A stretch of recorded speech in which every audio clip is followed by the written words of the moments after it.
Welcome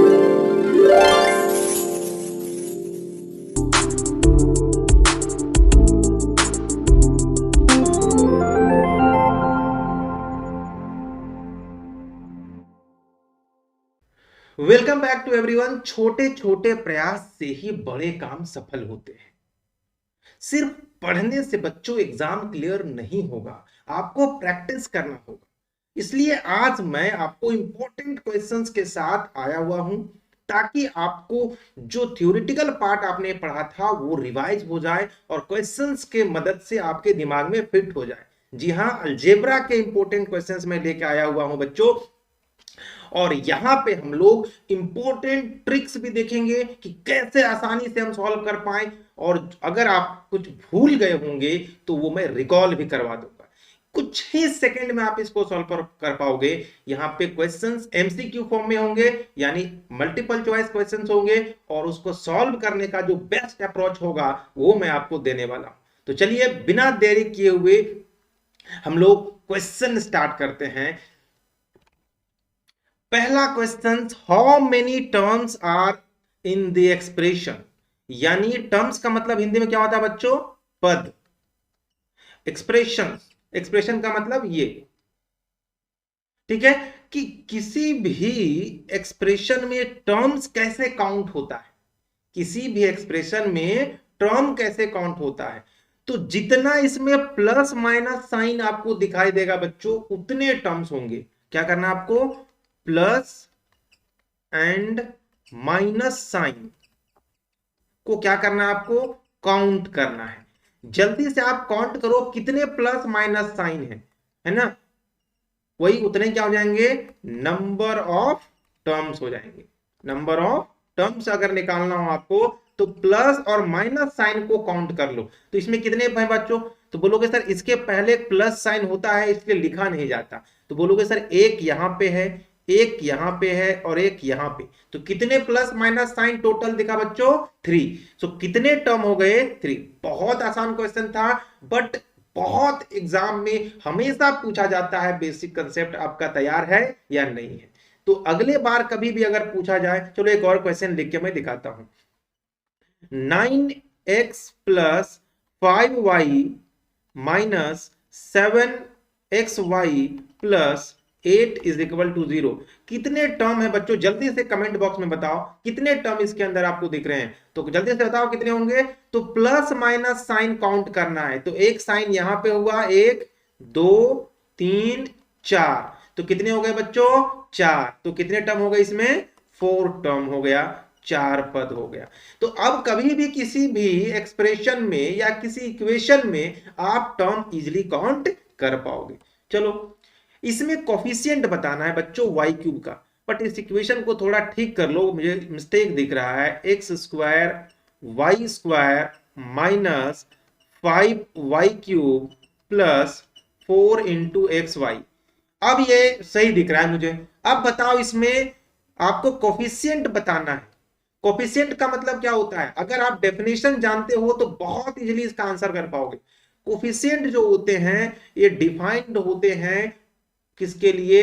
terms के लिए। तो पहला इंपॉर्टेंट नोट, तो एक बात आप ध्यान रख लो बच्चों कि coefficient is defined, coefficient is defined for terms of expression। यानी जो एक्सप्रेशन है, इसी को तो एक्सप्रेशन कहते हैं। तो एक्सप्रेशन में बच्चों, एक्सप्रेशन के अंदर अगर आप ध्यान से देखोगे बच्चों, तो कोफिशिएंट जो होते हैं वो टर्म्स के लिए डिफाइन होते हैं, राइट। इसलिए देखो हर एक टर्म को देखो, तो आपको पूछा क्या गया बच्चों? वाई क्यूब का। तो वाई क्यूब वाला टर्म को आपको पहले अंडरलाइन करना है। ये है वाई क्यूब का टर्म, ठीक है। और जिसका कोफिशिएंट पूछा गया है उसके साथ जो नंबर्स मल्टीप्लाइड हैं वही क्या कहलाते हैं? उस पार्टिकुलर टर्म का क्या कहलाता है? कोफिशिएंट कहलाता है। बट ध्यान रखना है कि विथ साइन लेना है, विथ साइन।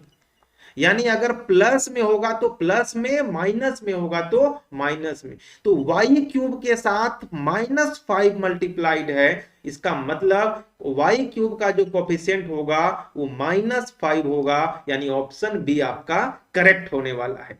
क्लियर है बच्चों? अगर उसी तरीके से मैं पूछूं कि एक्स स्क्वायर का कोफिशिएंट क्या होगा, एक्स स्क्वायर का कोफिशिएंट बताइए, एक्स स्क्वायर का कोफिशिएंट क्या होगा? तो बोलोगे सर एक्स स्क्वायर के साथ क्या मल्टीप्लाइड है, तो एक 2 और एक वाई स्क्वायर, यानी क्या हो जाएगा बच्चों आंसर 2y स्क्वायर। यानी कुछ नहीं करना आपको, जब भी किसी भी टर्म का कोफिशिएंट पूछा है तो उस टर्म को पहले देखो उस एक्सप्रेशन में कहां है। अब क्या करना है, जिसका पूछा गया है उसको रिमूव कर दो और बाकी जो बचेगा वही उसका क्या होगा, कोफिशिएंट होगा। आसान है ना बच्चों, वेरी आसान। चलो ठीक है, नेक्स्ट क्वेश्चन करो फटाक से। What is the degree of the polynomial? तो इस पॉलिनोमियल की डिग्री कितनी है ये आपको बताना है। तो पॉलिनोमियल की डिग्री क्या होती है बच्चों? डिग्री का मतलब, डिग्री किसको कहते हैं, जरा डिग्री को थोड़ा मैं बता देता हूं। डिग्री बोलते हैं highest power of variable, highest power of variable, highest power of variable in terms of expression, in terms of expression. Expression में जितने टर्म्स हैं, है ना, एक्सप्रेशन के अंदर जितने टर्म्स हैं, हर एक टर्म में क्या करो, जो वेरिएबल यूज हुए हैं उनका पावर को देखो, और जो उनमें से जो सबसे ज्यादा पावर होगा वही उसका क्या कहलाएगा, डिग्री कहलाएगा।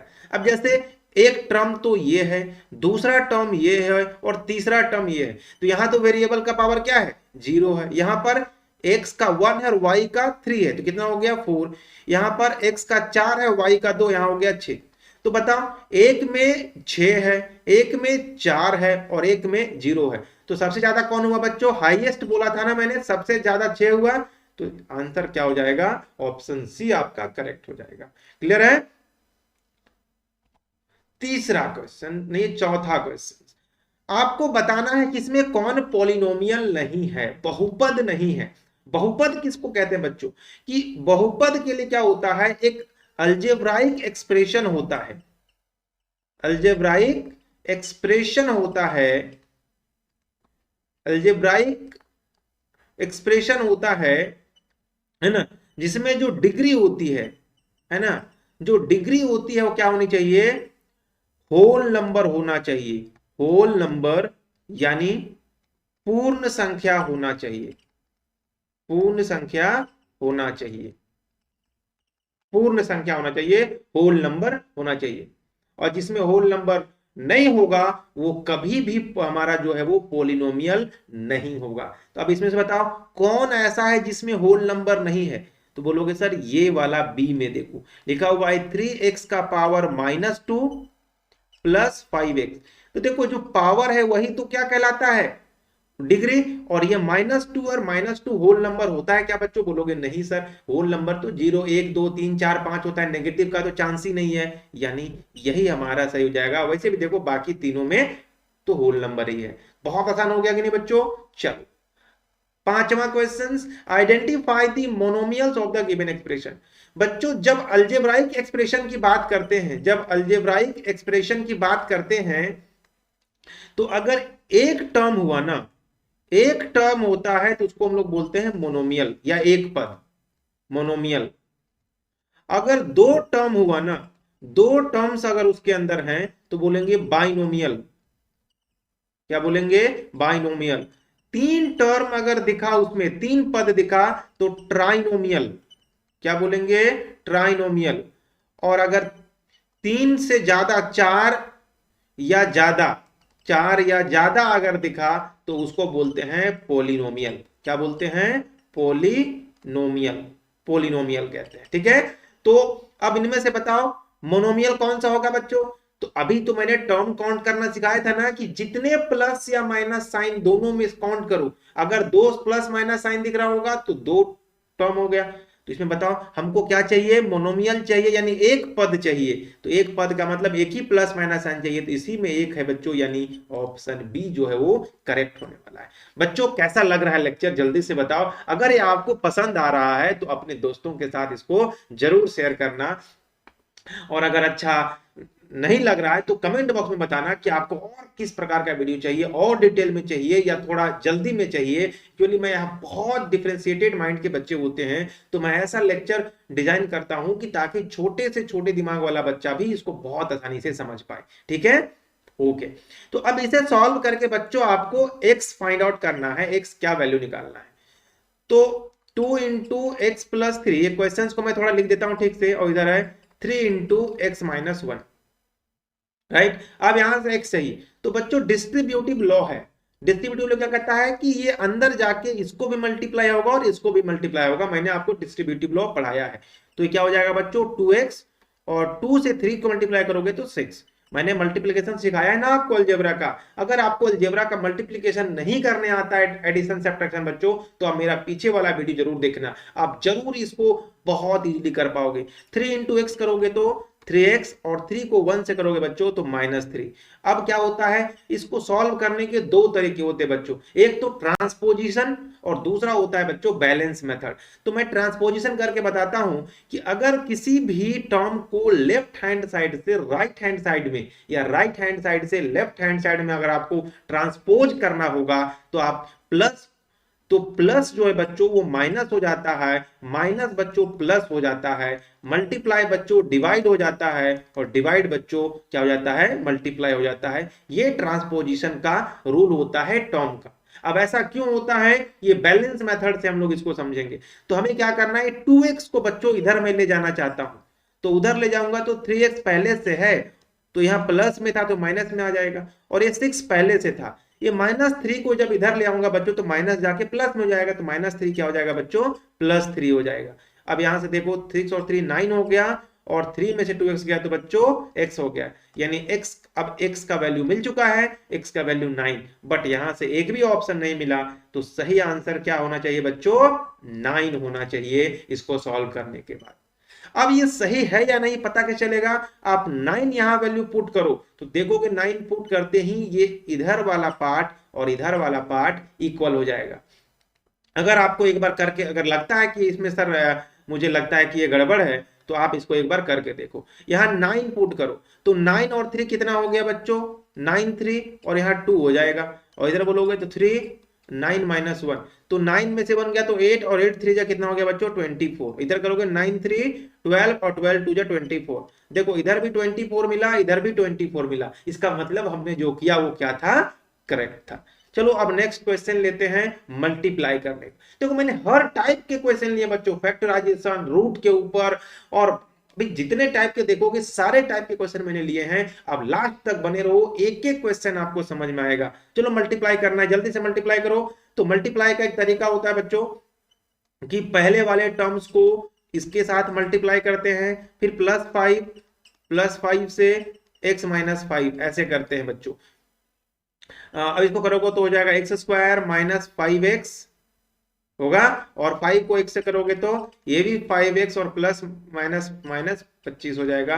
ये +5 से -5 कट जाएगा, तो क्या बचेगा बच्चों, ये x² - 25, ये हमें प्रोडक्ट करके मिला, तो x² - 25 ये हो गया। वैसे एक आंसर भी होता है बच्चों कि x + a और x - a, अगर ऐसा कुछ भी नंबर अगर मल्टीप्लाई करना हो बच्चों, तो इसका डायरेक्ट फॉर्मूला होता है पहले वाले का होल स्क्वायर माइनस दूसरे वाले का होल स्क्वायर। ये आइडेंटिटी अगर आप यूज कर लोगे तो डायरेक्ट आंसर आपको मिल जाता, बट ये अगर इस फॉर्मेट में होगा तो ही ऐसा करना। क्लियर है। अब इस टाइप का आइडेंटिटी जो बच्चों अलजेब्राइक आइडेंटिटी का मैं लेक्चर एक बना के आपको दे दूंगा, ताकि आपको आइडेंटिटी बहुत आसानी समझ आ पाए। ये याद रखना लगता है ना बहुत डिफिकल्ट है, बहुत आसान होता है बच्चों, सिंपल मल्टीप्लिकेशन होता है। अगर आप इसको प्रूफ करने का तरीका जान जाओगे, इसको मल्टीप्लाई करने का अगर सही वे जान जाओगे, तो आसानी से कर लोगे। नेक्स्ट क्वेश्चन, चलो ये अच्छा क्वेश्चन है बच्चों, ये क्वेश्चन तो एग्जाम में पूछा ही जाएगा आपको।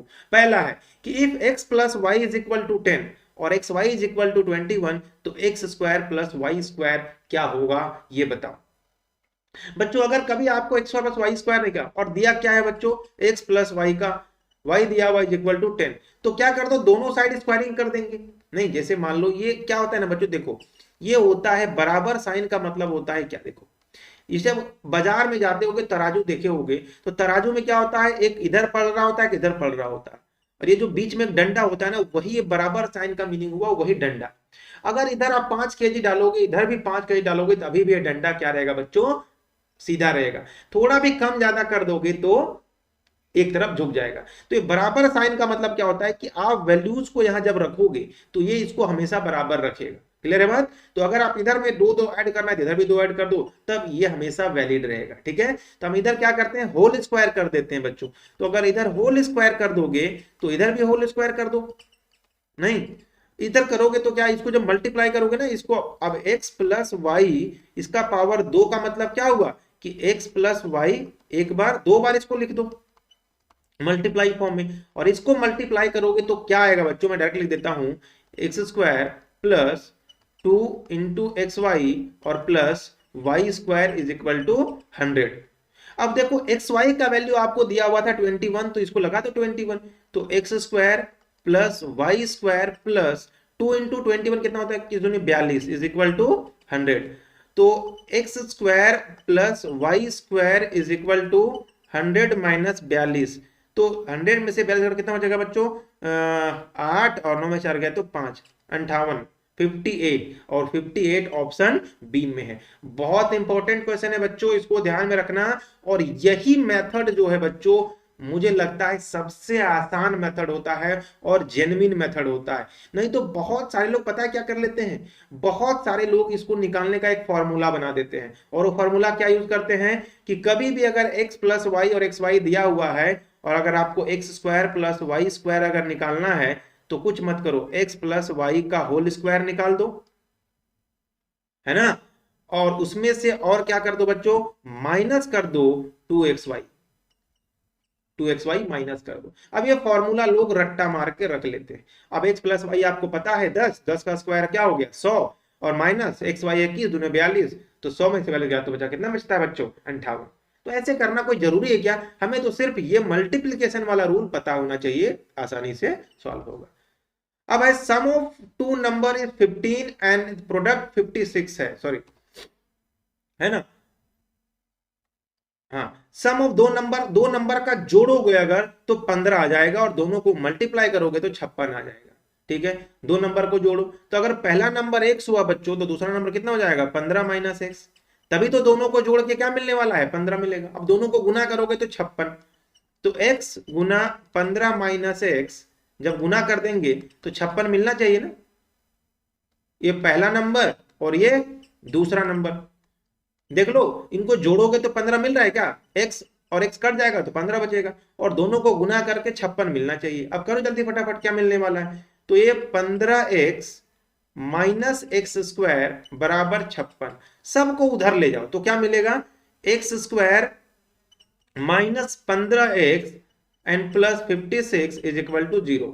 अब आपको यहां से x का वैल्यू निकालना है, क्वाड्रेटिक सॉल्व करने मैंने सिखाया था बच्चों कि इसको क्या बोले थे, इसको मल्टीप्लाई करो, तो 56 का क्या होता है 8 इंटू 7, है ना, 8 इंटू 7 56 होता है। अब हमको माइनस में चाहिए, तो माइनस ऐसे हो जाएगा, फिर प्लस कर दो और एक्स स्क्वायर के कोफिशिएंट से डिवाइड कर दो, तो क्या मिलेगा बच्चों, एक 8 मिल गया और एक 7 मिल गया, तो 8 और 7 वाला आंसर ही क्या होगा बच्चों, सही होगा।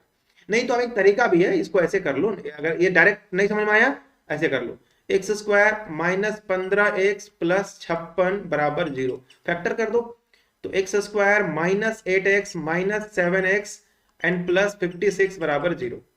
यहां से x कॉमन निकाल दो तो x माइनस 8, यहां से माइनस 7 कॉमन निकाल दो तो x minus 8 is equal to 0। अब दोनों में x माइनस 8 कॉमन है, तो x माइनस 8 कॉमन निकालोगे तो x minus 7 is equal to 0, यानी x इज इक्वल टू 8 और x इज इक्वल टू 7। यही बात हमने यहाँ पे लिखा था। तो ये तो हो गया ड्रिल मेथड, ये हो गया शॉर्टकट मेथड। अब आपको सॉल्व करके बताना है ये वाला, ठीक है। अब ये सेम टाइप का क्वेश्चन है बच्चों, यहाँ 6 है, तो 6 को हम लोग 2 इंटू 3 6 लिख सकते हैं, और हमने क्या कहा कि दोनों में माइनस है तो -5 हो जाएगा। लेकिन रूट निकालने के लिए बच्चों को जो भी साइन रहता है उसको प्लस कर दो, जो होगा उसका साइन में अपोजिट कर दो, और जो एक्स स्क्वायर का कोफिशिएंट है उससे डिवाइड कर दो, इसका उसने 1 है, तो एक हो गया 2 और दूसरा हो गया 3, तो 2 और 3 वाला एक ही ऑप्शन है, ऐसा ना गया। ठीक है, नहीं तो डिटेल मेथड क्या था बच्चों, वो तरीका था x square minus 2x minus 3x and plus 6 is equal to 0। यहां से x कॉमन निकाल दोगे तो x माइनस 2, और यहां से माइनस 3 कॉमन निकाल दोगे तो भी x माइनस 2 आ जाएगा, इज इक्वल टू 0। अब यहां से x माइनस 2 को कॉमन निकाल दो तो x minus 3 is equal to 0। अब दो नंबर का प्रोडक्ट 0, इसका मतलब ये 0 ये 0, तो यहां से x is minus 2 is equal to 0 और x minus 3 is equal to 0, तो यहां से क्या मिल गया, x इज इक्वल टू 2 और यहां से x इज इक्वल टू 3। यही बात हमने बताया था, है ना, बहुत आसान क्वेश्चन। नेक्स्ट, अब इसको फैक्टराइज करो, सेम टाइप का क्वेश्चन है, पता नहीं फैक्टराइज कैसे कर पाओगे आप लोग, चलो, है ना, करना करना आता है कि नहीं आता है? हाँ, तो 18 है बच्चों, 6 इंटू 3 18 होता है, 6 और 3 9 होता है, तो x square minus 6x minus 3x और प्लस 18। फैक्टराइज करो, यहां से x कॉमन निकाल दो तो x माइनस 6 और यहां से माइनस 3 निकाल दो तो x माइनस 6, तो क्या मिल गया, x माइनस 6 कॉमन ले लोगे तो यहां से x माइनस 3, तो ये हो गया फैक्टराइज, तो क्या मिल गया, x माइनस 6। अब डायरेक्ट करना था, तो डायरेक्ट करना होता है तो क्या करो बच्चों, ये 6 इंटू 3 था, तो डायरेक्टली आपको पता ना 6 और 3 ही होगा, तो x माइनस 3, क्योंकि दोनों माइनस में ही लेना होगा, तो x माइनस 3 और x माइनस 6, साइन चेंज नहीं करना है, डायरेक्ट एक साथ उसमें लिख दिया करो। क्लियर है? इसको फैक्टराइज करो, ये बड़ा आसान होता है बच्चों फैक्टराइज करना। इसको आप क्या लिख सकते हो, 2x का स्क्वायर लिख सकते हो और इसको 5 का स्क्वायर लिख सकते हो। और अभी मैंने बताया था कि अगर x का स्क्वायर माइनस y का स्क्वायर है, इसको क्या लिखते हैं बच्चों, एक बार दोनों को जोड़ दिया जाता है और दोनों को एक बार घटा दिया जाता है और दोनों को मल्टीप्लाई, यही इसका आंसर होता है। तो क्या हो जाएगा, 2x minus 5 and 2x plus 5, direct काम ये हो गया, तो ऑप्शन ए करेक्ट हो गया। ठीक है, अब इसको फैक्टराइज करना बच्चों, ये आपको होमवर्क में मैं दे रहा हूं, ठीक है, ये आपको मैं होमवर्क में दे रहा हूं, इसको होमवर्क में करके बताओगे, है ना, सबको करके दिखाना है बच्चों इसको होमवर्क में, सेम टाइप का क्वेश्चन बहुत ज्यादा हो गया। अब यहां है यूनिट डिजिट आपको निकालना है ना, लास्ट डिजिट मतलब यूनिट डिजिट यानी इकाई का अंक बताना है, इसको करने पर कितना होगा। अच्छा, 7 का पावर 0 कितना होता है बच्चों, 1 होगा, नहीं 7 का पावर 1 करोगे तो 49, यानी यूनिट डिजिट कितना मिल गया, 9 मिल गया। 7 का पावर, सॉरी 7 का पावर एक साथ ही होता है ना, सॉरी 7 का पावर एक क्या होता है, 7 होता है, तो यूनिट डिजिट 7 हो गया। 7 का पावर 2 कितना होता है, 49 हो गया, यूनिट डिजिट कितना हो गया बच्चों, 9 हो गया। 7 का पावर 3 कितना हो जाएगा बच्चों, हाँ 7 7 49, 49 को 7 से करोगे कितना हो जाएगा, 49 इंटू 7 9 63 का 3 7 चौक 28 और 2 30 4 34, 343, यानी यूनिट डिजिट 343 हो गया, यूनिट डिजिट 3 हो गया। अब 7 का पावर 4 कर दो, कितना हो जाएगा बच्चों, 4 करो 7 का पावर, तो 343 को फिर से 7 से मल्टीप्लाई कर दो, तो यूनिट डिजिट कितना हो जाएगा, 1 हो जाएगा। यानी हर बार जब 4 तुम लोग ना बच्चों, 7 का पावर 4 में यूनिट डिजिट 1 आएगा, 7 का पावर 8 में भी यूनिट डिजिट 1 होगा, 7 का पावर 12 में यानी 4 का मल्टीपल वाला में हमेशा कितना आएगा, यूनिट डिजिट 1 आएगा। तो इसके पावर को भी वही कर लो, इसके पावर को वही कर लो, है ना, तो 7 का पावर 4 इसको लिख सकते हैं 4 पच्चे 20, है ना, और फिर 4 पच्चे 20 और बच गया 3,